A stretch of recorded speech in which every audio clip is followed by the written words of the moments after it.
الحمد لله نحمده ونستعينه ونستغفره ونعوذ بالله من شرور أنفسنا وسيئات أعمالنا من يهده الله فلا مضل له ومن يضلل فلا هادي له وأشهد أن لا إله إلا الله وحده لا شريك له وأشهد أن محمدا عبده ورسوله أما بعد فأعوذ بالله من الشيطان الرجيم بسم الله الرحمن الرحيم ألهاكم التكاثر حتى زرتم المقابر كلا سوف تعلمون ثم كلا سوف تعلمون كلا لو تعلمون علم اليقين لترون الجحيم ثم لترونها عين اليقين ثم لتسألن يومئذ عن النعيم।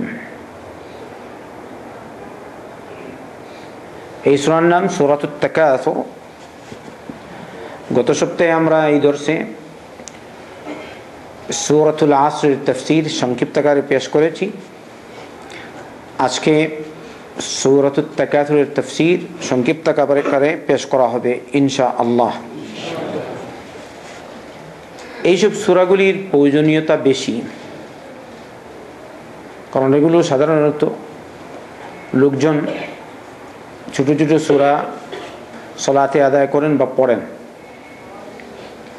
অনেক মুসলমান দেখা যায় এইসব সূরা তাদের মুখস্থ থাকে।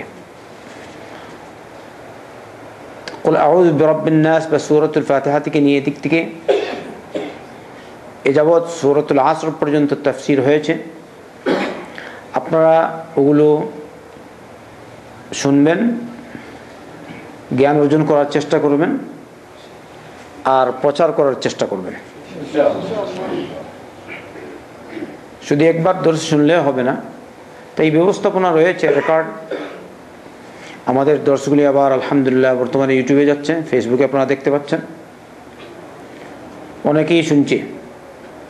ইনশাআল্লাহ আল্লাহ কবুল করলে তার বিস্তৃতি আরো ছড়িয়ে পড়বে আশা করি। সূরাতুত তাকাসুর। আত-তাকাসুর কাসরা থেকে, কাসরা আধিক্য, কাসীর বেশি অধিক, তাকাসুর মানে বেশি বেশি লাভ করার প্রতিযোগিতা। ইলহা শব্দের অর্থ হচ্ছে গাফিল করে দেয়া। ইলহা শব্দের অর্থ গাফিল করা, বেখবর রাখা, ভুলিয়ে রাখা। কুম মানে তোমাদেরকে, তাহলে তার অর্থ হবে বেশি কামাই করার প্রতিযোগিতা তোমাদেরকে গাফিল রেখেছে আল্লাহর জিকির থেকে, আল্লাহর ইয়াদ থেকে, আল্লাহর স্মরণ থেকে, নেক আমল থেকে। হাত্তা জুরতুমুল মাকাবির, হাত্তা এমনকি, জুরতুম তোমরা পৌঁছে গেলে, মাকাবির মকবরা এর বহু বচন, মাকাবির কবরস্থান পর্যন্ত। কাল্লা হয়তো ধমক সূচক হতে পারে, আর নয় নিশ্চয়তা বোধক হতে পারে। সাউফা তা'লামুন তোমরা অচিরেই জানবে। সুম্মা কাল্লা সাউফা তা'লামুন আবার ওইটা তাগিদের জন্য না, অচিরেই তোমরা জানতে পারবে। কাল্লা লাউ তা'লামুন ইলমাল ইয়াকিন, যদি বলে কাল্লা মানে না, আর না হয় নিশ্চয়ই। লাউ তা'লামুন ইলমাল ইয়াকিন তোমরা যদি জানতে বিশ্বস্ত জ্ঞান দ্বারা, তাহলে যদি তোমরা জানতে আন্তরিক বিশ্বাস সহকারে, এমন জ্ঞান যেটা হচ্ছে বিশ্বস্ত জ্ঞান দ্বারা তুমি জানতে, তাহলে যদি জবাব কই এটা উজ্জ্বল। তাহলে এরকম আল্লাহর জিকির থেকে তোমরা নেক আমল থেকে গাফিল থাকতে না। তারপর বলছেন লা তারাউন্নাল জাহিম, নিশ্চয়ই তোমরা দেখবে জাহিম। জাহিম মানে হচ্ছে জাহান্নাম, প্রজ্বলিত আগুন, দাউ দাউ করা আগুন, ওকে তোমরা দেখবে। তারপর সুম্মা লা তারাউন্নাহা আইনাল ইয়াকিন, অতঃপর তোমরা তা নিশ্চয়ই দেখবে আইনে ইয়াকিন দ্বারা, বিশ্বস্ত চোখ দ্বারা। কাল কিয়ামতের দিন যখন তোমরা জাহান্নামকে দেখবে, সচক্ষে দেখবে, তাই এটা হবে আইনুল ইয়াকিন। আর এই চোখে তোমাদের এই যে তুমি দেখবে, এর মধ্যে কোনো রকমের সন্দেহ থাকবে না, সরাসরি তুমি জাহান্নামকে দেখবে। আইনে ইয়াকিন, তাই এটা হচ্ছে বিশ্বস্ত চোখ। বর্তমানে আমাদের দৃষ্টিশক্তি সীমিত, আমরা বেশি বেশি দেখতে পাই না। যতটুকু আল্লাহ আমাদেরকে দৃষ্টিশক্তি দিয়েছেন সে অনুযায়ী আমরা দেখতে পাই। তাই দেখবেন আমরা দেখতে পাই যেমন চাঁদ জমিনে লেগে আছে, দেখতে পান কিনা? না না, চাঁদ নয়, আকাশ। আকাশ জমিনে লেগে আছে। আচ্ছা যান 10 কিলোমিটার, কি বলেন, আকাশ লেগে আছে জমিনে? 1000 কিলোমিটার, 2000 কিলোমিটার, যান যান যান, কোথায় যাবেন? অতএব বোঝা গেল আপনার দৃষ্টিশক্তি কি সীমিত, বেশি কিছু না। লা ইলাহা ইল্লাল্লাহ। আর কাল কিয়ামতের দিন এই যে দৃষ্টিশক্তি, ওকে আল্লাহ বাড়িয়ে দিবেন। তোমার দৃষ্টির মধ্যে বা চোখে যে পর্দা আছে, সে পর্দা তোমার চোখ থেকে আল্লাহ সরিয়ে দিবে। ফাকাশাফনা আনকা গিতাআকা ফাবাসারুকা আল-ইয়াওমা হাদীদ। সুবহানাল্লাহ। তোমার চোখের পর্দা আল্লাহ সরিয়ে দিবে, এবারে তোমার দৃষ্টি হবে হাদিদ। যে দৃষ্টির মধ্যে কোনো রকমের ত্রুটি থাকবে না, সরাসরি তুমি দেখবে। এরকম দৃষ্টিশক্তি রব্বুল আলামিন কাল কিয়ামতের দিন বাড়িয়ে দিবেন। সুবহানাল্লাহ। তারপর কি বলছেন? সুম্মা লাতুসআলুন্না ইয়াওমাইযিন আনিন নাঈম, তারপর নিশ্চয়ই তোমাদেরকে সেদিন নিয়ামত সম্পর্কে প্রশ্ন করা হবে।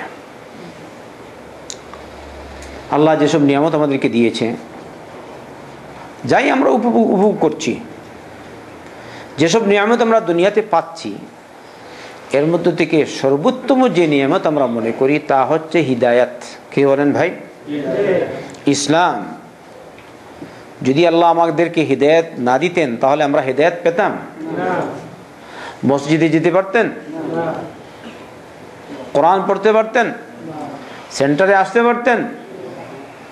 কাবা শরীফ জিয়ারতের জন্য যেতেন, হজ করতে, উমরা করতে, যাকাত আদায় করতেন, সিয়াম পালন করতেন? যদি আল্লাহ আপনাকে নি'মাতুল ইসলাম দান না করত তাহলে আপনি এই সব থেকে বঞ্চিত থাকতেন। তাই আমরা আল্লাহ শুকরিয়া আদায় করি, বলি আলহামদুলিল্লাহ। এবারে একবার বললাম আলহামদুলিল্লাহ, ঘরে গেলাম ভুলে গেলাম, তাহলে এটা শুকরিয়া হলো? আল্লাহ আমাদেরকে বুঝার তৌফিক দিন। এবারে আসি তাফসীর। আলহাকুমুত তাকাসুর,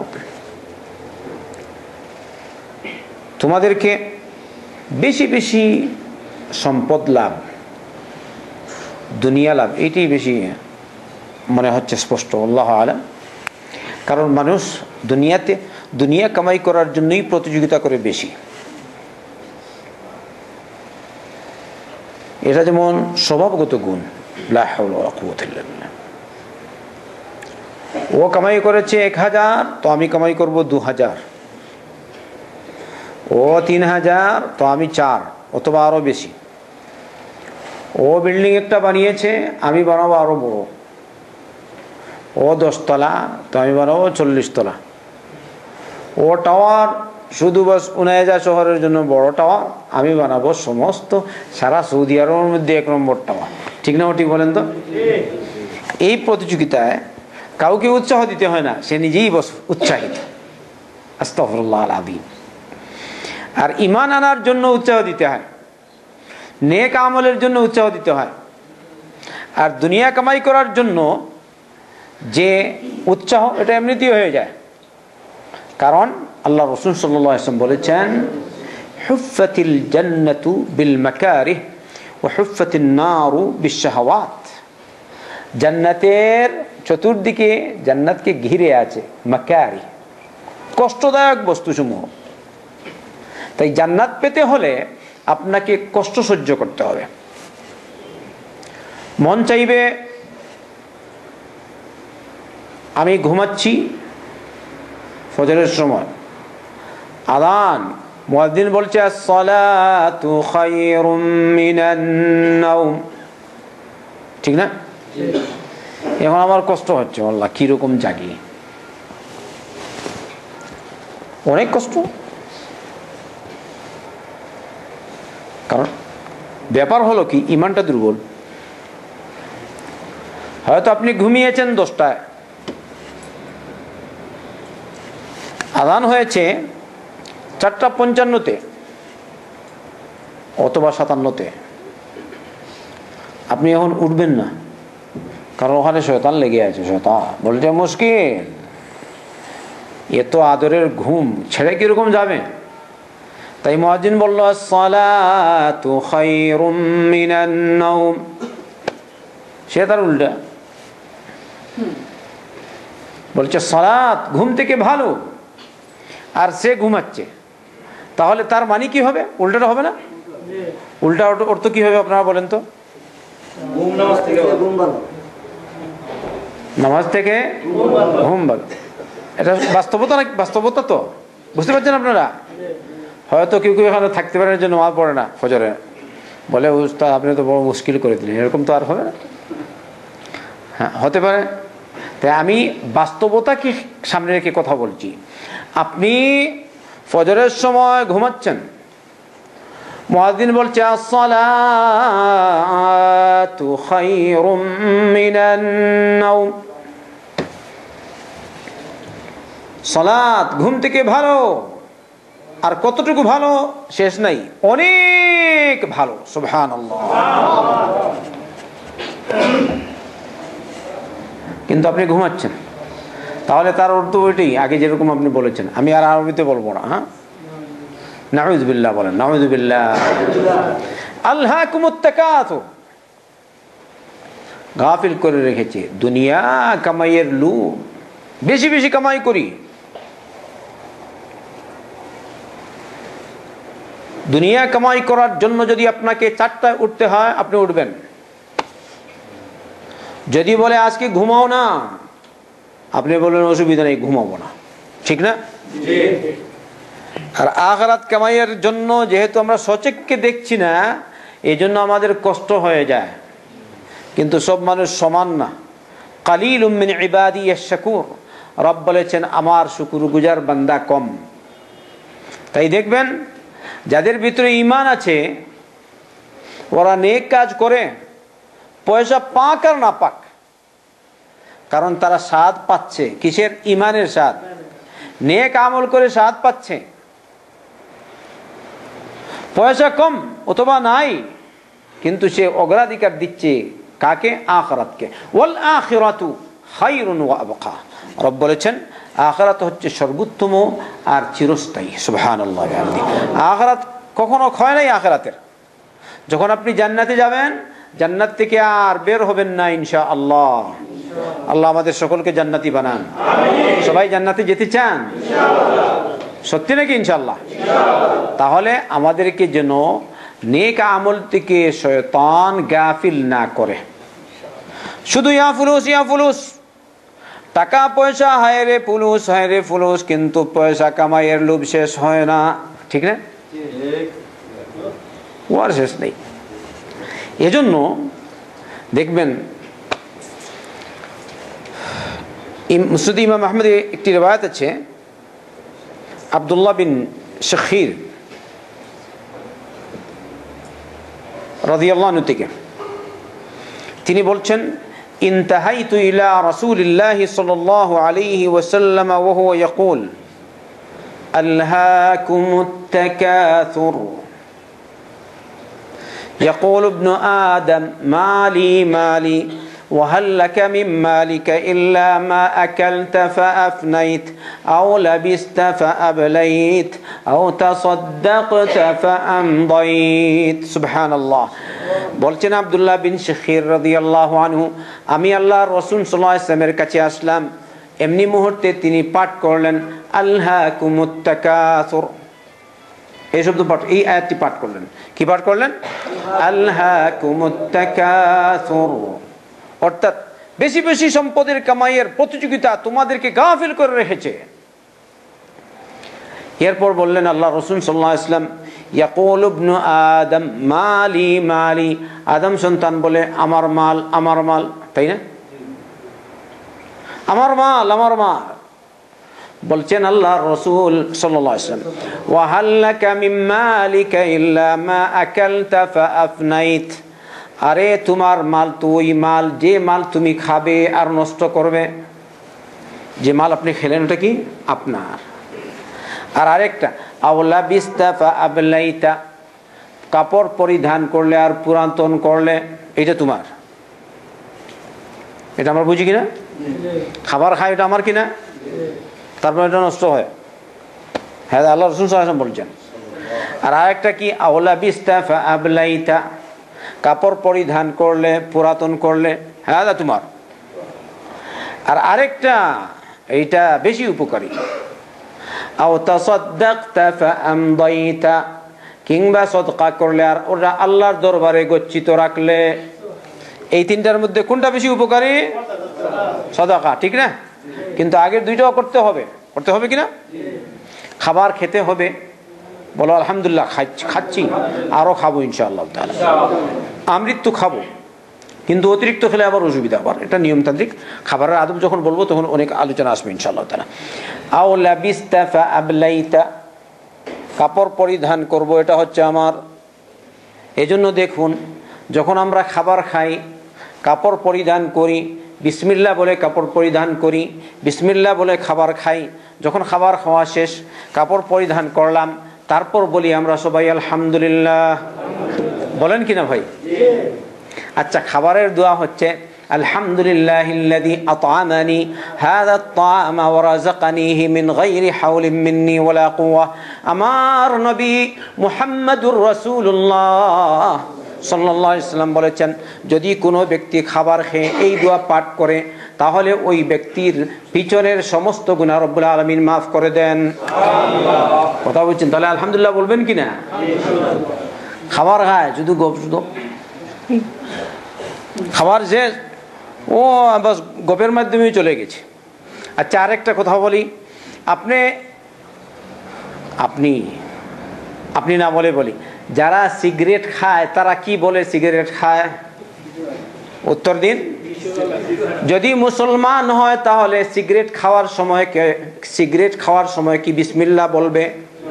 যদি মুসলমান হয় তাহলে সিগারেট খাওয়া শেষ করার পরে কি আলহামদুলিল্লাহ বলে? অতএব এটাই হচ্ছে একটা দলিল, এ জিনিস খাওয়ার উপযোগী না, এটা হচ্ছে ক্ষতিকর, অতএব এটা হলো হারাম হারাম হারাম। বুঝতে পারছেন না? আঘাত লাগছে? যারা সিগারেট খায় তাদের হয়তো আঘাত লাগতে পারে, কিন্তু বাস্তবেই বলছি। আমি আপনাদেরকে জিজ্ঞেস করি, আপনারা ভাত পায়খানায় খাবেন? ভাত পায়খানায় খাবেন? ভাত পেশাবখানায় খাবেন? ভাত বাথরুমে খাবেন? ভাত কোথায় খাবেন? বাড়িতে খাবেন, ভাত সেন্টারে খাবেন, যদি প্রয়োজন হয় ভাত মসজিদে খাবেন। খাই নাকি বা? খাই তো আমরা। যদি আল্লাহ তৌফিক দেয় মসজিদে হারামে বসেও ভাত খেতে পারি, যেহেতু রব্বুল আলামিন এই ভাতকে আমার জন্য হালাল করে দিয়েছেন। মসজিদে নববীতেও খেতে পারি, যেহেতু এটা আল্লাহ পাক আমার জন্য হালাল করে দিয়েছেন।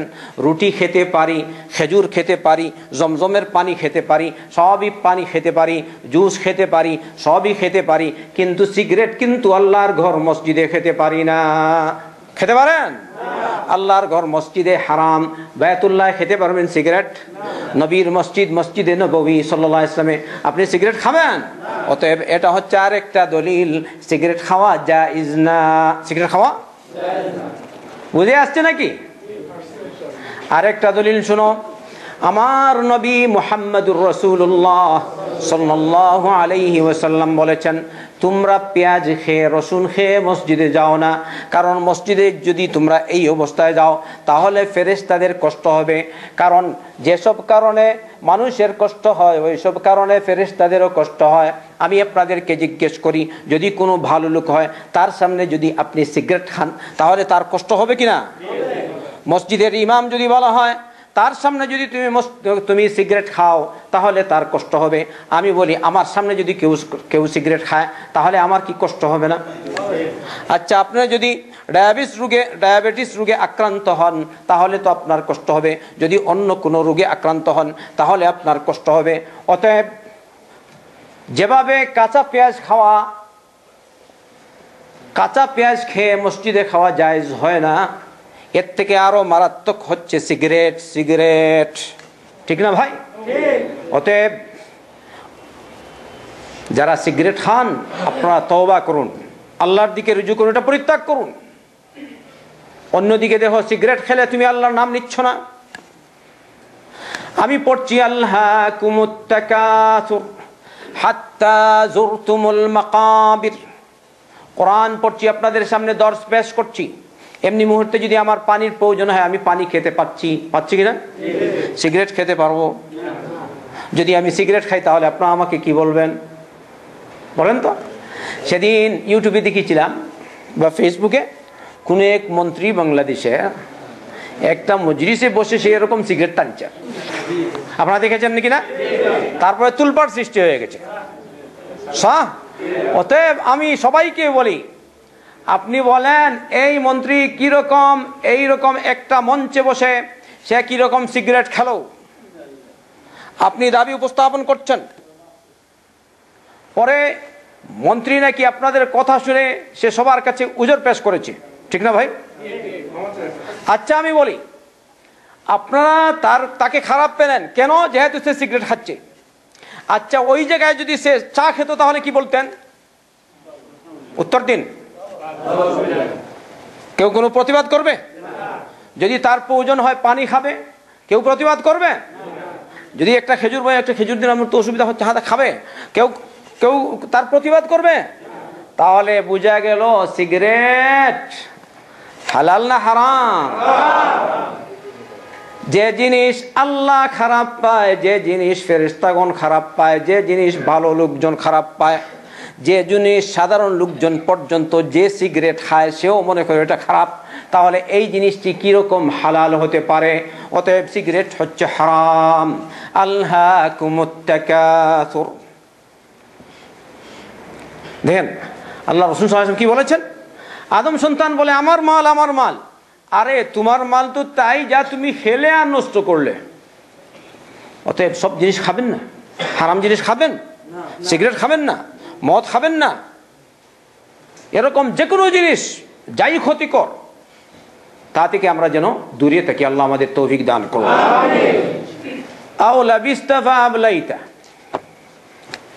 আচ্ছা, বলছিলাম হাদিসটি, আপনি যদি খাবার খান, খাবার খাওয়ার পর আল্লাহর শুকরিয়া জ্ঞাপন করেন আর এই দোয়াটি পাঠ করেন, আলহামদুলিল্লাহিল্লাযী আত'আমানি হাযাত তা'আমা ওয়া রাযাকানিহি মিন গায়রি হাওলিন মিন্নি ওয়ালা কুওয়া। আপনার নবী রাহমাতুল লিল আলামিন মুহাম্মদুর রাসূলুল্লাহ সাল্লাল্লাহু আলাইহি ওয়াসাল্লাম বলেছেন, তাহলে রব্বুল আলামিন আপনার পিছনের সমস্ত গুনাহ মাফ করে দেন।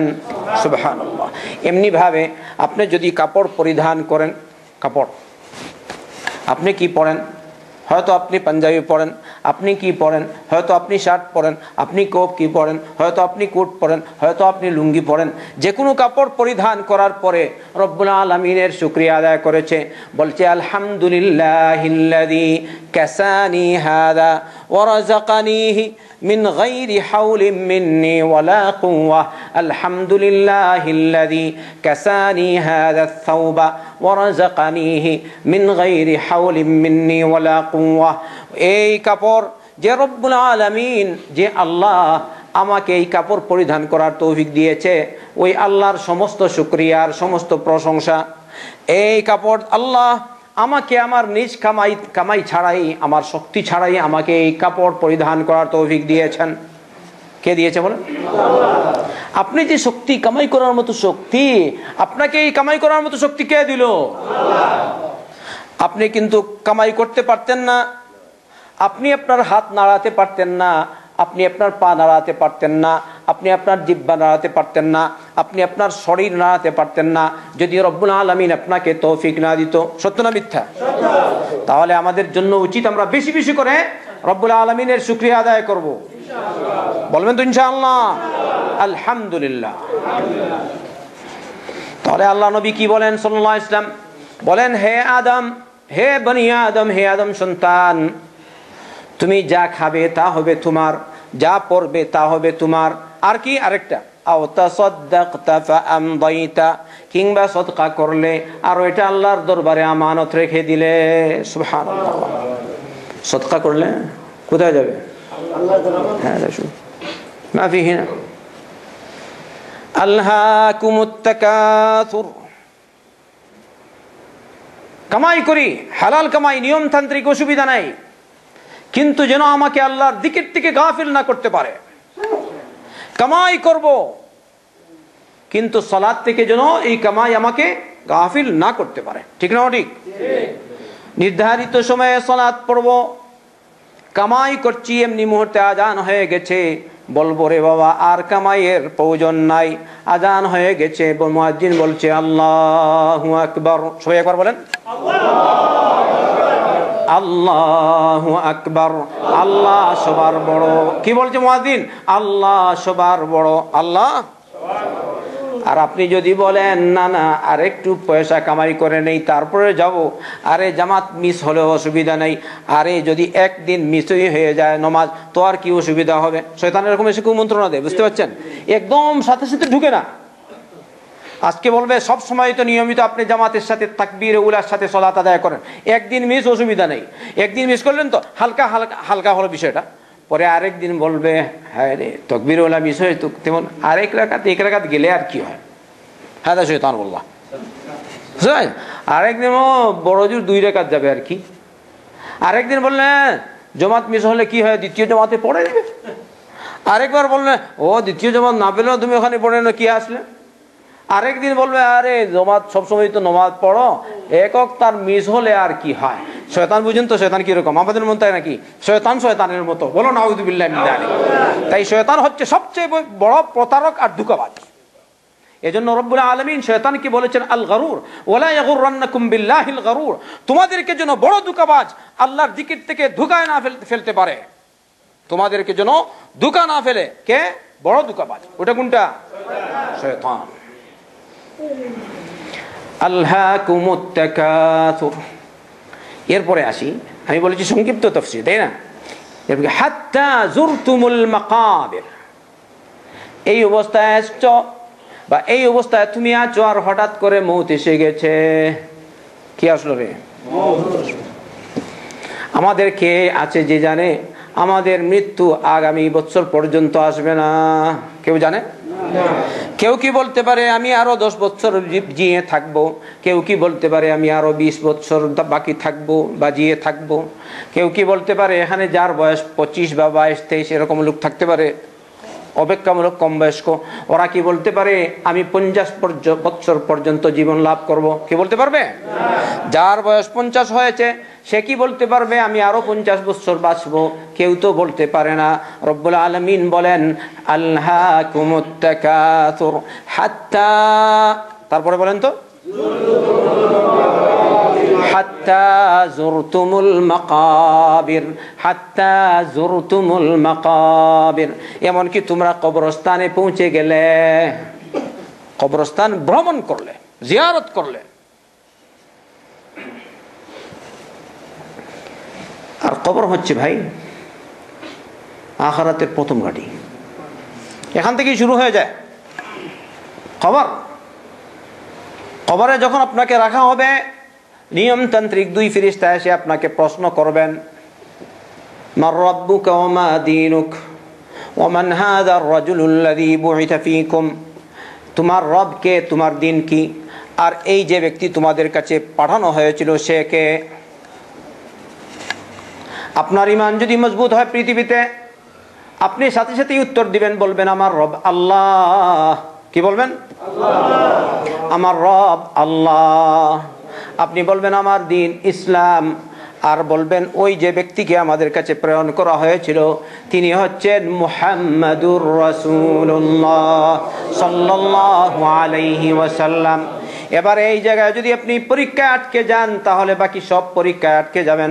এজন্য উমর ইবনুল খাত্তাব রাদিয়াল্লাহু আনহু থেকে প্রমাণিত আছে, এজন্য উসমান বিন আফফান রাদিয়াল্লাহু আনহু থেকে প্রমাণিত আছে, উসমান বিন আফফান কবরস্থান দিয়ে গেলে তিনি বেশি বেশি করে কাঁদতেন, এমনকি তার দু নয়ন দিয়ে অশ্রু ভাসতে ভাসতে তার দাড়ি পর্যন্ত ভিজে যেত। সুবহানাল্লাহ। তাকে তার সাথীগণ জিজ্ঞেস করলেন, বললেন, ইয়া আমিরাল মুমিনিন, আপনার সামনে যখন জান্নাতের কথা আলোচনা হয়, জাহান্নামের কথা আলোচনা হয়, তখন কিন্তু আপনি এরকম কাঁদেন না, কিন্তু কবরস্থান দিয়ে গেলে তখন এরকম কাঁদেন, তার কারণটা কি? ওসমান বলেন রাদিয়াল্লাহু আনহু, শোনো, এই ঘাঁটি হচ্ছে আখিরাতের প্রথম ঘাঁটি। এই ঘাঁটিতে যদি আমি নাজাত পেয়ে যাই তাহলে বাকি সব ঘাঁটিতে নাজাত পেয়ে যাব, আর এই ঘাঁটিতে যদি আমি আটকে যাই তাহলে বাকি আর কোনো ঘাঁটিতে আমি আর কোনো ঘাঁটিতে নাজাত পাবো না। সুবহানাল্লাহ। কথা বুঝতে পারছেন? তাহলে আপনারা মাঝে মধ্যে কবরস্থানে যাবেন, যান কিনা জানি না, হয়তো দুই একজন যায়। বছর পর বছর গেল, ওনারা শিশিতে আসেন, শুধু কামাই করছেন, অনেকে হয়তো সালাতুল জানাজা পর্যন্ত পড়ে না। তাই আল্লাহ রাসূল সাল্লাল্লাহু আলাইহি ওয়াসাল্লাম আমাদেরকে বলেছেন, কুনতু নাহাইতুকুম আন জিয়ারাতিল কুবুরি ফাজুরুহা ফাইন্নাহা তুযাক্কিরুল আখিরাহ। আমি তোমাদেরকে কবর জিয়ারত করতে নিষেধ করেছিলাম, এবারে আমি তোমাদেরকে অনুমোদন দিচ্ছি, তোমরা যাও কবর জিয়ারত করো, এর দ্বারা তোমাদের আখিরাতের কথা স্মরণ হবে। আর অন্য ফর্মে এসেছে, এর দ্বারা তোমাদের মৃত্যুর কথা স্মরণ হবে। যদি আপনি যান কবরস্থানে, বলবেন কালকে তো এই লোকটি মাটির উপরে ছিল, আজকে মাটির নিচে চলে এসছে। সুবহানাল্লাহ। আমি হলাম গরিব, ও তো ধনী ছিল, ও তো বাদশা ছিল, ও তো প্রধানমন্ত্রী ছিল, ও তো প্রেসিডেন্ট ছিল, ও তো এরকম সুন্দর সুন্দর অট্টালিকায় থাকতো, শীতাতপ নিয়ন্ত্রিত গাড়ি সবসময় চালাতো, সব সময় নিয়ে শীতাতপ নিয়ন্ত্রিত বাড়িতে থাকতো, তার নারীও এরকম ছিল, সেও এরকম ছিল, এত টাকা পয়সার মালিক ছিল রে। হায় রে হায়, ওই লোকটি যখন আজ মাটির নিচে আসলো, তাহলে একদিন আমাকেও মাটির নিচে যেতে হবে কিনা? এজন্য কবর জিয়ারত করবেন মাঝে মধ্যে। শুধু ইয়া ফুলুস ইয়া ফুলুস, ইয়া দুনিয়া হবে না। আপনি যদি একটা মানুষকে মৃত দেখেন, যদি আপনি মুসলমান হন, তাহলে আপনার ভিতরে আঘাত লাগবে কিনা? আমরা মুসলমান হিসেবে আঘাত লাগার কোথায়। তাই মুহাম্মদ রাসূলুল্লাহ সাল্লাল্লাহু আলাইহি ওয়াসাল্লাম বলেছেন, তোমরা যাও কবর জিয়ারত করো। বলেছেন আল্লাহ রাসূল সাল্লাল্লাহু আলাইহি ওয়াসাল্লাম, তোমরা সালাতুল জানাজা পড়ো। এমনি বলেছেন আল্লাহ রাসূল সাল্লাল্লাহু আলাইহি ওয়াসাল্লাম, কেউ যদি মারা যায় তাহলে তার হক হচ্ছে তোমরা তার অনুসরণ করবে, জানাজার অনুসরণ করবে। কিরকম জানাজার অনুসরণ? গোসল ইত্যাদির প্রয়োজন ওগুলো আদায় করো, এমনি ভাবে সালাতুল জানাজা আদায় করো, আর কি করো? কবরে নিয়ে তাকে দাফন করো। হাত্তা যুরতুমুল মাকাবির, কবরস্থান। আল্লাহাকুমুত তাকাসুর হাত্তা যুরতুমুল মাকাবির কাল্লা সাউফা তা'লামুন সুম্মা কাল্লা সাউফা তা'লামুন। আল্লাহ বলছেন, না অচিরেই তোমরা জানবে, না অচিরেই তোমরা জানবে। কি জানবে?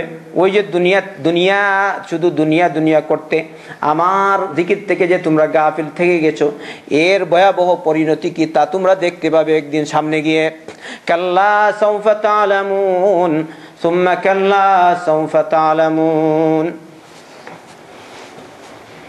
প্রথমে বলছেন জানবে, তারপর আবার বলছেন কাল্লা লাউ তা'লামুনা ইলমাল ইয়াকিন, বিশ্বস্ত জ্ঞান দ্বারা যদি তোমরা জানতে পারতে, ঈমানটা যদি এরকম হতো আর যদি তোমরা জানতে পারতে, তাহলে কিন্তু তোমরা আল্লাহর জিকির থেকে গাফিল থাকতে না, সালাত থেকে গাফিল থাকতে না। কথা বুঝছেন ভাই? হালাল হারাম বুঝে তোমরা কামাই করতে, হালাল পথেই চলতে, বলতে না যা ভাই আসে তাই নিয়ে নেই, অসুবিধা আর কি, পরে দেখা যাবে। এই তো কালকেই আমাকে বা দুদিন আগে আমার এক ভাই বলেছেন, তিনি আসেন কোরআনে রাত 12টার পরে। তিনি বললেন আমি গাড়িতে বসেছি পিছনের সিটে, আমার সাথে আরেকটা লোক ছিল, কোনো এক দেশে যাই হোক, দেশে এখানে বলার প্রয়োজন নেই ছিল। সামনে ড্রাইভারের কাছে একটা লোক বসা আছে সুদানি, তার বাম পকেটে, প্যান্টের বাম পকেটে ছিল টাকা 500 রিয়ালের এক বান্ডিলের মতো। ওটা খসে পড়ে গেছে, প্যাকেট থেকে বের হয়ে গেছে। ওই যে লোকটি ছিল ও এরকম করে নিয়ে গেছে, ও দেখেনি, সে দেখেছে এই ভাইটা, ওকে বলছে এটা জানি না হারাম, ওকে বলছে বলো না। সে হয়তো মনে করছে এটা ইন্ডিয়া বা বাংলাদেশ আর কি, অসুবিধা নাই, হ্যাঁ পরে বাংলাদেশ দেবো। সামনে গেছে, নেমেছে, ও বলছে আমার পয়সা নেই, সুদানি, তোমরা দুজন নিয়েছো। তো আমার এই ভাইটা শুধু বলে আমি নিই, বলছে ও নিয়েছে, ও বলছে আমি নিইনি। পরে তিনি তো দেখেছেন কোথায় রেখেছে, ও বের করে তাকে দিয়ে দিয়েছে, আলহামদুলিল্লাহ পয়সা পেয়ে গেছে। এবারে পুলিশ এসেছে, পুলিশ এসে ওকে নিয়ে গেছে। আচ্ছা লাভটা কতটুকু হলো? লাভ হয়েছে না ক্ষতি হয়েছে? আরো ক্ষতি হবে ইনশাআল্লাহ।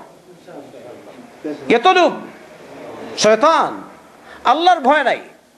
যদি আল্লাহর ভয় থাকতো তাহলে এরকম করতো না। অল্প পয়সা, আবার গাড়িতেই দেখছে আরেকজন, তবু লোভের কারণে সে বলছে তুমি কিছু বলবে না, আমি নিয়ে যাচ্ছি খালি। আস্তাগফিরুল্লাহ আল-আযীম। খবরদার, ভয় রাখবেন আল্লাহর। একা থাকলেও আল্লাহকে ভয় করতে হয়, মানুষের সামনে থাকলেও আল্লাহকে ভয় করতে হবে, নির্জন অবস্থাতে থাকলেও আল্লাহকে ভয় করতে হবে। ইত্তাকিল্লাহ হাইতুমা কুনতা, তুমি যেখানেই থাকো ভয় করো কাকে? আল্লাহকে। ইত্তাকিল্লাহ হাইতুমা কুনত। কেউ দেখছে না, দেখছে কে? আল্লাহ। কোন জায়গায় আছে, কোন জায়গা আছে কি যে জায়গায় আল্লাহ দেখেন না? কেউ বলতে পারবে? আল্লাহ আমাদের হেফাজত করুন। আল্লাহ বলছেন কাল্লা লাউ তা'লামুনা ইলমাল ইয়াকিন লাতারাউন্নাল জাহিম।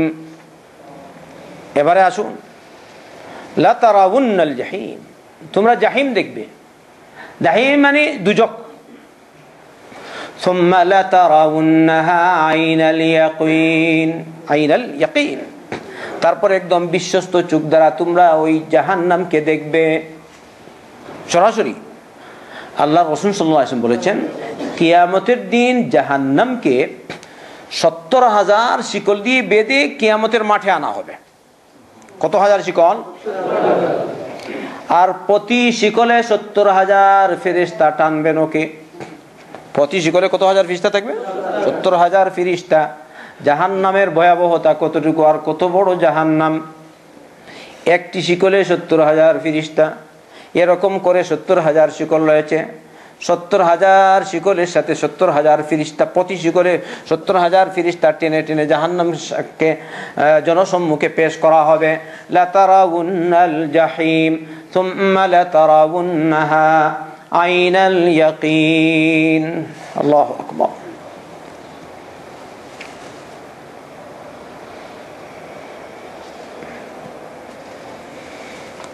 একদিন মরতে হবে, এর পূর্বে হাত্তা জুরতুমুল মাকাবির। আবার শুনেন, আপনি মারা গেলেন, মারা যাওয়ার পরে আপনার আত্মীয় স্বজন আপনাকে বলবে, আপনার ছেলে আপনার ব্যাপারে বলবে, আপনার মেয়ে বলবে, আপনার স্ত্রী বলবে, অথবা আপনি স্ত্রী হলে আপনার স্বামী বলবে, আপনার মা বলবে, আত্মীয় স্বজন বলবে তাড়াতাড়ি করে দাফন করে দেই, বলবে কিনা? না বলবে অসুবিধা নাই, 1 দিন 2 দিন 3 দিন 4 দিন 5 দিন, থাকুক, অসুবিধা নেই আমাদের এখানে, এরকম কেউ বলবে নাকি? যদি কোনো মৃতের লাশ ওখানে থাকে, খালি করে কেউ থাকে, ওখানে লোকজনই যাবে না, বলে মুশকিলা, সবাই ভয় পায় কিনা? আল্লাহ রসুল বলছেন সাল্লাল্লাহু আলাইহি ওয়াসাল্লাম, আসরিউ বিল জানাজা, মানুষ যদি মারা যায় তাহলে তার দাফন কাফনের কার্য তাড়াতাড়ি করে তোমরা সম্পাদন করো। ফাইন তাকু সালিহাতান ফাখাইরুন তুকদ্দিমুনাহা ইলাইহি ওয়া ইন তাকু গায়রা যালিক ফাশাররুন তাদাউনাহা আর রিকাবিকুম আও কামা ক্বালা সাল্লাল্লাহু আলাইহি ওয়াসাল্লাম আও ফাশাররুন তাদাউনাহু আর রিকাবিকুম। বলেছেন আল্লাহ রাসূল সাল্লাল্লাহু আলাইহি ওয়াসাল্লাম, তোমরা তাড়াতাড়ি করে মৃতের দাফন কাফনের কার্য সম্পাদন করো। এবারে যদি সে ভালো হয় তাহলে তোমাদের জন্য উত্তম হলো তোমরা রব্বুল আলামিনের কাছে তাকে তাড়াতাড়ি করে সুপুর্দ করবে। কার কাছে? আল্লাহর কাছে। ওকে আর তোমরা রাখবে কেন? মারা গেছে, আল্লাহ তাকে নিয়ে গেছে, আল্লাহর কাছে দিয়ে দেয়। ওখানে গিয়ে সে যদি ভালো হয় তাহলে জান্নাতের সঙ্গতি পাবে, জান্নাতের সেই নিয়ামত সে উপভোগ করবে, যেরকম আল্লাহ রেখেছেন এই নিজাম, আর তা সহিহ হাদিস দ্বারা প্রমাণিত আছে। আর যদি এই লোকটি খারাপ হয় তাহলে তোমাদের জন্য একে তোমাদের কাছে রাখা ঠিক না, তোমরা তোমাদের গর্দান থেকে ওখানে নামিয়ে দাও তাড়াতাড়ি করে। ভালো হলে অন্য অর্থে তাকে আল্লাহর কাছে পেশ করবে, আর যদি খারাপ হয় তাহলে অন্য অর্থে তাকে ওখানে আল্লাহর কাছে পেশ করবে। নাউযুবিল্লাহি মিন যালিক। যদি ভালো হয় তাহলে আপনার কিন্তু কবর কিন্তু আপনার জন্য ভালো হয়ে যাবে, আর যদি খারাপ হয় তাহলে আপনার কবর কিন্তু আপনার জন্য খারাপ হয়ে গেল। আল্লাহকুমুত তাকাসুর হাত্তা যুরতুমুল মাকাবির কাল্লা সাউফা তা'লামুনা ثم كلا سوف تعلمون كلا لو تعلمون علم اليقين لترون الجحيم ثم لترونها عين اليقين। আল্লাহ রাসূল সাল্লাল্লাহু আলাইহি ওয়াসাল্লাম বলেন, যখন মানুষ মারা যায় মৃতের সাথে তিনজন থাকে, তিনজন তার অনুসরণ করে, দুইজন ফিরে আসে আর একজন তার সাথে থেকে যায়। আত্মীয় স্বজন, টাকা পয়সা আর আমল, তিনটা কিনা? আত্মীয় স্বজন, বন্ধু বান্ধব, সদিক বদিক, হাজার রুমমেট আর ক্লাসমেট আর যাই আছে সব, ফ্রেন্ড, ক্লোজ ফ্রেন্ড আর ডিসক্লোজ ফ্রেন্ড, যাই হোক, যাই আপনি বলবেন, তাই না? আপনার ফ্রেন্ড যা আছে সবাই হয়তো দিয়ে দিল খবরে। তারপরে ওরা কয়দিন থাকে ওখানে? থাকবে নাকি 40 দিন? তাহলে আপনারা কেন 40 করে কথা বলা? 11 দিন থাকে, ওই আছে আবার 11 করে, আরো কত দোষী করে। এইসব ব্যাপারে ইনশাআল্লাহ আমি আলোচনা করব, সবাই উপস্থিত থাকবেন, শুনবেন, দলিল ভিত্তিক আলোচনা। এখন থেকে সবাই চেষ্টা করেন প্রত্যেকটা ক্লাসে অংশগ্রহণ করতে। কথা বুঝলেন তো? পিছনে থাকবেন না, অগ্রসর, মানুষকে আরো নিয়ে আসার চেষ্টা করবেন, দাওয়াতি কাজে একটু সময় বের করবেন, সচেষ্ট হবেন। একজন লোক যদি আপনার মাধ্যমে আসতে পারে, সে হেদায়েত পেয়ে যায়, হয়তো রব্বুল আলামিন এই এক ব্যক্তির মাধ্যমে আপনাকে জাহান্নাম থেকে নাজাত দিয়ে দিতে পারেন ইনশাআল্লাহ। তাই আমরা সচেষ্ট হই ভালো কাজের জন্য, খারাপ কাজের জন্য বলতে হয় না, লোক যখন অটোমেটিকলি চলে যায়। আগে যেভাবে আলোচনা হয়েছে, কয়েকটা হাদিস আপনারা শুনেছেন, আল্লাহ তুমি আমাদের হেফাজত করো। মুহাম্মদ সাল্লাল্লাহু আলাইহি ওয়াসাল্লাম বলেছেন, ইয়াতবাউল মাইয়িতা সালাসা ফায়ারজিউ ইসনান ওয়া ইয়াবকা মাহু ওয়াহিদ ইয়াতবাউহু আহলুহু ওয়া মালুহু ওয়া আমালুহু ফায়ারজিউ আহলুহু ওয়া মালুহু ওয়া ইয়াবকা আমালুহু। মানুষ যখন মারা যায়, এই মৃত ব্যক্তির সাথে তিনটি জিনিস যায়। এক হচ্ছে তার আহাল পরিবার পরিজন, আত্মীয় স্বজন, বন্ধু বান্ধব। আর আরেক হলো টাকা পয়সা। উপস্থিত টাকা পয়সা থাকে কিনা? মজুদ। আমি বর্তমানে কামাই করলাম মাশাআল্লাহ, ব্যাংক ব্যালেন্স রয়েছে 20 লক্ষ টাকা, কথা বললাম।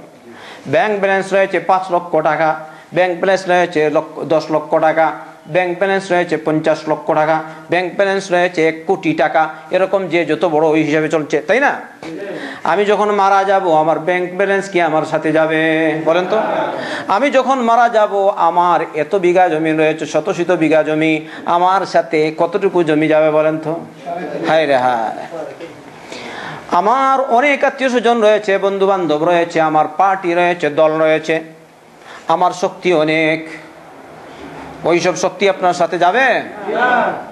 তাই ওই কবরের যে জিন্দেগি বা মৃত্যুর পরের যে জিন্দেগি, ওই জিন্দেগি সম্পর্কে আমরা কেন চিন্তা ভাবনা করি না? যদি ওই জিন্দেগি সম্পর্কে আমরা চিন্তা ভাবনা করি তাহলে কিন্তু দুনিয়ার কামাইয়ের কারণে আমি আল্লাহর জিকির থেকে গাফিল থাকতে পারি না, নামাজ থেকে গাফিল থাকতে পারি না। ঠিক না ঠিক ভাই? হালাল কামাই করতে আমি গাফিল থাকতে পারি না, হারাম থেকে আমি দূরে থাকবো, হারামের কাছে যেতে পারি না। যদি আমার মধ্যে আল্লাহর ভয় আর আল্লাহর খৌফ থাকে, যদি আমার সামনে মৃত্যু থাকে, যদি আমার সামনে মৃত্যুর পরের যে জিন্দেগি, ওই জিন্দেগির কথা যদি আমার সামনে থাকে, কোথায় যাবেন? একটু চোখ বন্ধ করে দেখুন তো, যদি আপনি কবর, আমরা তো সবাই জানি না আমাদের কবর হবে কিনা, যদি কবর হয় তাহলে একটু চিন্তা করে দেখুন আপনি কোথায় যাবেন। ওই একটি গর্তে লোকজন আপনাকে রেখে আসবে, এর উপরে আবার আপনার উপরে নিয়মতান্ত্রিক মাটি চাপা দিয়ে আসবে। কি আপনার সাথে যাবে? আপনার স্ত্রী যাবে, আপনার স্বামী যাবে, আপনার বন্ধু যাবে, আপনার আত্মীয় স্বজন কেউ যাবে না? ওরা ওখানে রেখে আবার চলে আসছে। হয়তো বড়জুল বলতে পারে, দোয়া করবে, আল্লাহ তুমি ওকে মাফ করে দাও। বলবেন আল্লাহর কাছে, আল্লাহ তুমি ওকে জাহান্নাম থেকে নাজাত দাও, আল্লাহ তুমি ওকে মাফ করো। আল্লাহ এখন যে তাকে সওয়ালের সম্মুখীন, সে সওয়ালের সম্মুখীন হচ্ছে, আয় আল্লাহ এই সওয়ালের উত্তরগুলি বা প্রশ্নগুলির উত্তর যেন সে সুন্দরভাবে দিতে পারে, আল্লাহ তুমি তাকে সেই তৌফিক দান করো। এটাই তো আমরা বলবো, এর থেকে তো আর বেশি কিছু বলবো না।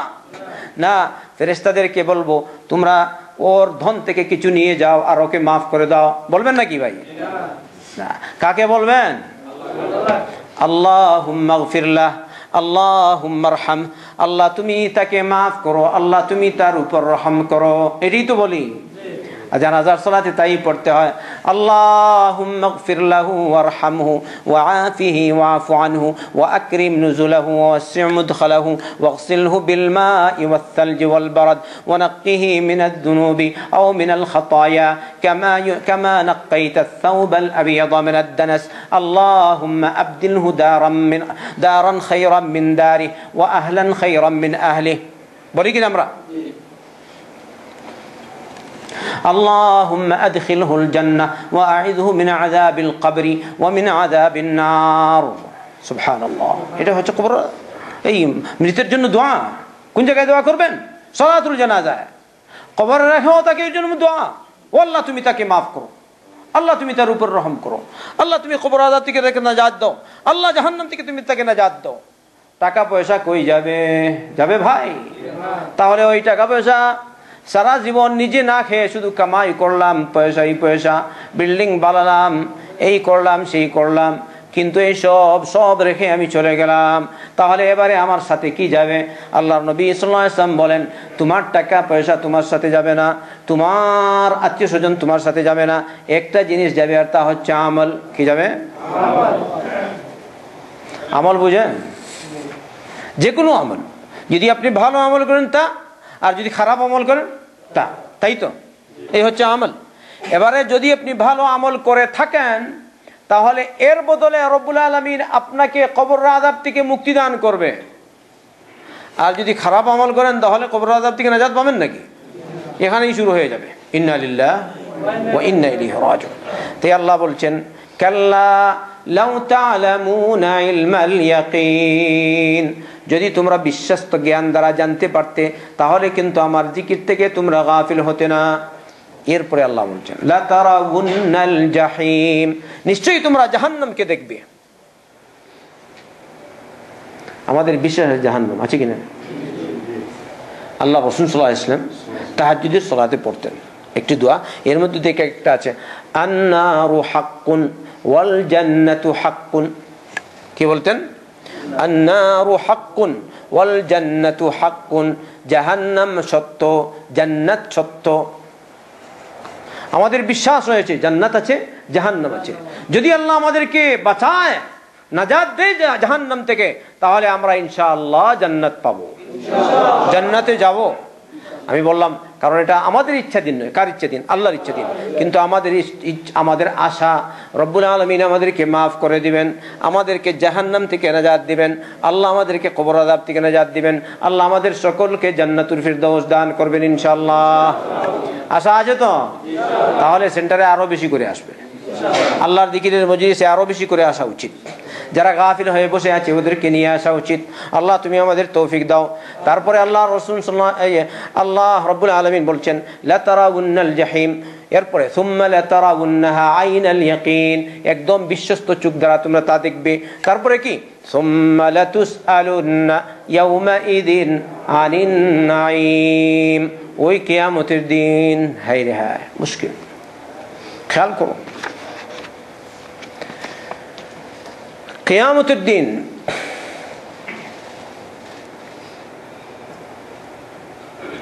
রব্বুল আলামিন যেসব নিয়ামত তোমাদেরকে দিয়েছে ওইসব নিয়ামতের ব্যাপারে প্রশ্ন করবে। কাফেরদেরকে জিজ্ঞেস করবে, এর মধ্যে সন্দেহ নাই, তাই না? আর আমাদেরকে বা আল্লাহর নেক বান্দাদেরকে, ইমানদারদেরকে যে জিজ্ঞেস করবে তাও সত্য। আপনি একটু খেয়াল করুন, এই হাদিসটি আপনারা জানেন হয়তো, যেহেতু এটি প্রসিদ্ধ। আল্লাহ রাসূল সাল্লাল্লাহু আলাইহি ওয়াসাল্লাম একবার ঘর থেকে বের হলেন। ঘর থেকে বের হয়ে দেখলেন আবু বকর আর উমর রাদিয়াল্লাহু আনহুকে। আল্লাহ রাসূল সাল্লাল্লাহু আলাইহি ওয়াসাল্লাম বললেন, তোমরা কি কারণে এই সময় বের হয়ে এসছো? এই সময় তো বের হওয়ার সময় না। তারা বললেন, ইয়া রাসূলুল্লাহ, ভুকের তাড়নায়, ক্ষুধার তাড়নায় ঘর থেকে বের হয়ে এসেছি, খাবার নাই, ভুকের জ্বালায় ঘরে আর বসতে পারিনি, তাই এই সময় ঘর থেকে বের হয়ে এসেছি। সুবহানাল্লাহ। আচ্ছা, আমরা সারাদিন আজকে গেল, আপনারা ক্ষুধা পেয়েছেন? ভুক অনুমান হয়েছে? কিসের ভুক? আচ্ছা, ভুক লাগলেই সাথে সাথে খাচ্ছেন, তাই না? তো ভুকের জ্বালা কই? বলেন, যে জ্বালা আছে? আপনি ভুকের কারণে ঘর থেকে বের হয়েছেন, যদি বের হন তাহলে হোটেলে যাবেন, তাই তো? আল্লাহ রাসূল সাল্লাল্লাহু আলাইহি ওয়াসাল্লামের জমানায় মসজিদ নববীর কাছে, নবী করিম সাল্লাল্লাহু আলাইহি ওয়াসাল্লামের শহরে কি হোটেল ছিল? হায় রে হায়। আবু বকর, উমর, তোমরা কি কারণে তোমরা ঘর থেকে বের হয়ে আসলে এই সময় তো বের হওয়ার সময় না।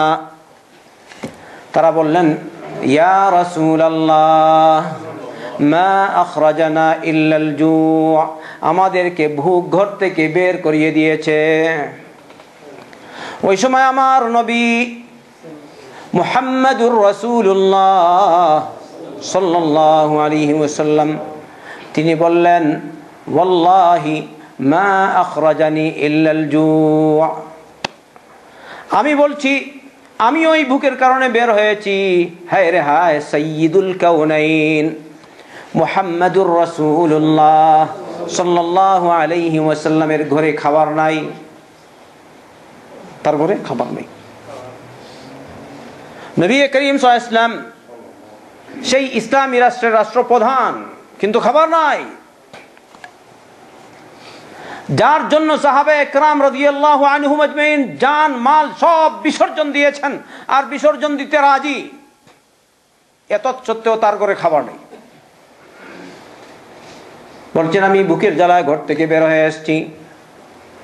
এবারে খেয়াল করুন, এই উম্মতের মধ্যে শ্রেষ্ঠ দুই সাহাবী, দুই ব্যক্তি, নবীদের মধ্যে শ্রেষ্ঠ মুহাম্মাদুর রাসূলুল্লাহ সাল্লাল্লাহু আলাইহি ওয়াসাল্লাম, সৃষ্টির মধ্যে শ্রেষ্ঠ মুহাম্মাদুর রাসূলুল্লাহ সাল্লাল্লাহু আলাইহি ওয়াসাল্লাম, আর এই উম্মতের মধ্যে শ্রেষ্ঠ ব্যক্তি আবু বকর, দ্বিতীয় নম্বর উমর।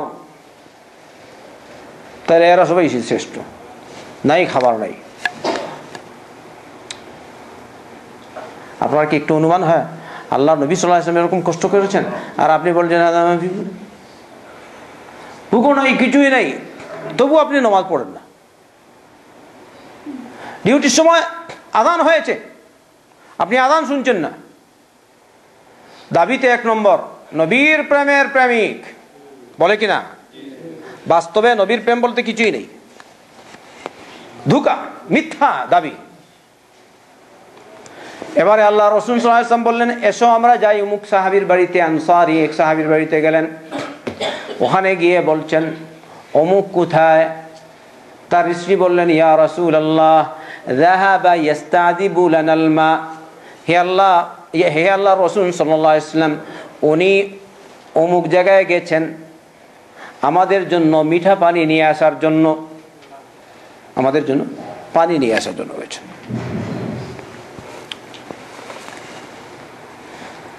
তার স্ত্রী বললেন, ইয়া রাসূলুল্লাহ আপনারা একটু অপেক্ষা করুন, তিনি চলে আসবেন। কিছুক্ষণ পর ওই সাহাবী আসলেন, এসে দেখছেন আল্লাহ রাসূল সাল্লাল্লাহু আলাইহি ওয়াসাল্লাম এখানে বসে আছেন, আবু বকর উমর এই জায়গায় বসে আছেন রাদিয়াল্লাহু আনহুম আজমাইন। তিনি এসে তাদেরকে সালাম করলেন আর বললেন, উপস্থিত সময়ে আমার কাছে যেরকম মেহমান রয়েছেন পৃথিবীতে আর কোনো ব্যক্তির কাছে এরকম ইজ্জতওয়ালা মেহমান আর কারো কাছে নাই। সত্য না মিথ্যা?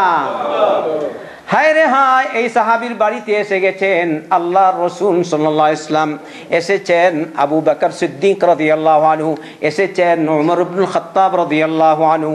এর চেয়ে ধন্য ব্যক্তি আর কে হতে পারে? আমার বাড়িতে এরকম মেহমান এসেছেন যেরকম মেহমান পৃথিবীর আর কোনো জায়গায় যাননি আজকে। আল্লাহু আকবার। আল্লাহ রাসূল সাল্লাল্লাহু আলাইহি ওয়াসাল্লামের সামনে তিনি পানি পেশ করলেন আর ওখান থেকে গিয়ে কিছু ফল নিয়ে আসলেন, তাজা ফল, খেজুর।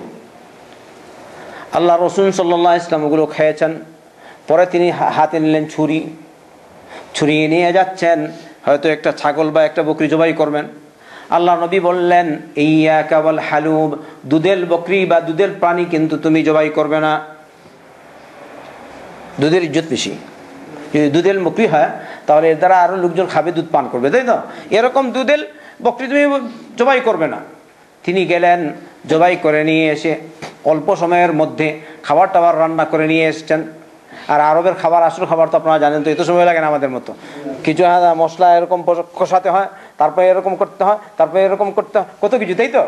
প্রথমে তেল গরম করতে হয়, তারপর পেঁয়াজ ঢালতে হয়, তারপর আরও কিছু কিছু, হয়তো এইসব ব্যাপারে আপনারা আমার থেকে বেশি ওয়াকিফ হন, তাই না ভাই? কিন্তু ওরা এরকম না, আসলে আরব, বুঝো না, বাস রান্না বান্না করে মুহূর্তের ভিতরে নিয়ে এসছেন। মাশাআল্লাহ। আল্লাহ রাসূল সাল্লাল্লাহু আলাইহি ওয়াসাল্লাম খেয়েছেন, আবু বকর খেয়েছেন, ওমর ইবনুল খাত্তাব খেয়েছেন রাদিয়াল্লাহু আনহুম আজমাইন। হ্যাঁ, খেয়েছেন। খাবার শেষ, আরাম, আলহামদুলিল্লাহ, আল্লাহ শুকর।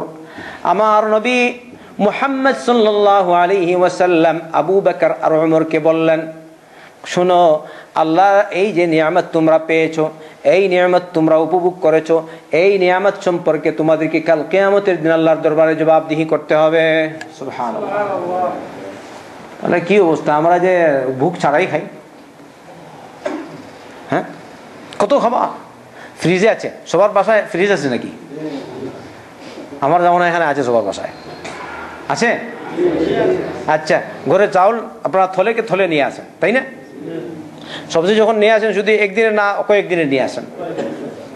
আচ্ছা, জুস, আপেল যা আছে, ফ্রুটস যখনই যেটা প্রয়োজন তখন সেটা খাচ্ছেন। কিন্তু আল্লাহ রাসূল সাল্লাল্লাহু আলাইহি ওয়াসাল্লাম কিরকম খেয়েছেন দেখলেন তো? এই রিওয়ায়াতটি মুসলিম সহ অন্যান্য কিতাবে রয়েছে, তিরমিজি ইত্যাদিতে সহিহ রিওয়ায়াত।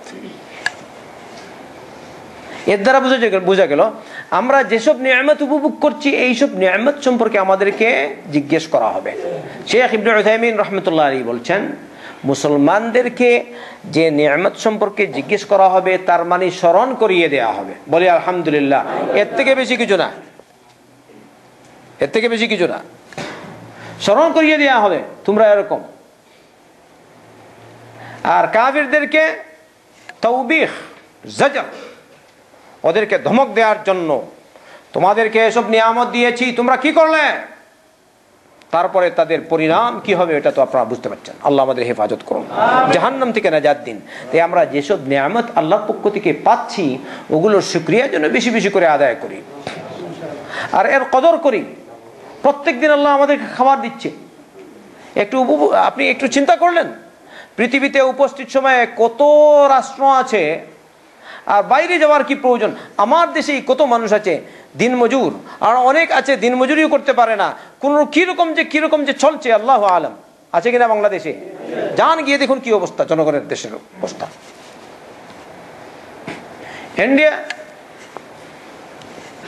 পরিসংখ্যান মোতাবেক বোঝা যায় ওই রাষ্ট্রের 60% মানুষ দারিদ্র্য সীমার নিচে রয়েছে। কারণ ইন্ডিয়া ছোট রাষ্ট্র তো, প্রায় 100 কোটি পার হয়ে গেছে। সুবহানাল্লাহ, এত লোক। তাহলে এবারে খেয়াল করেন কত কোটি, কত মানুষ, কত জনসংখ্যা, আল্লাহু আকবার। তাহলে এত যে মানুষ, কোটি কোটি মানুষ রয়েছে পৃথিবীতে, কত মানুষ খাবার খেতে পারছে না। আপনি যদি যান আফ্রিকার দিকে, আরো করুণ অবস্থা। কত মানুষ আছে, বিভিন্ন মুসলিম রাষ্ট্র পর্যন্ত এরকম দারুণ বিপদের সম্মুখীন আছেন। আল্লাহ আপনাকে দিলেন নিয়ামত, আপনি কি ওগুলো স্মরণ করেছেন? তাই একটু দেখা উচিত। শুধু পত্রিকা পড়লে হবে না, শুধু সংবাদ জানলে হবে না, আপনাকে খেয়াল করা দরকার, জানা দরকার, বোঝা দরকার। আল্লাহ যে আপনাকে এত সব নিয়ামত দিল, আপনি কি আল্লাহ নিয়ামতের শুকরিয়া জ্ঞাপন করেছেন? আল্লাহ আমাদেরকে তার নিয়ামতের শুকরিয়া আদায় করার তৌফিক দান, বোঝার তৌফিক দান করুন।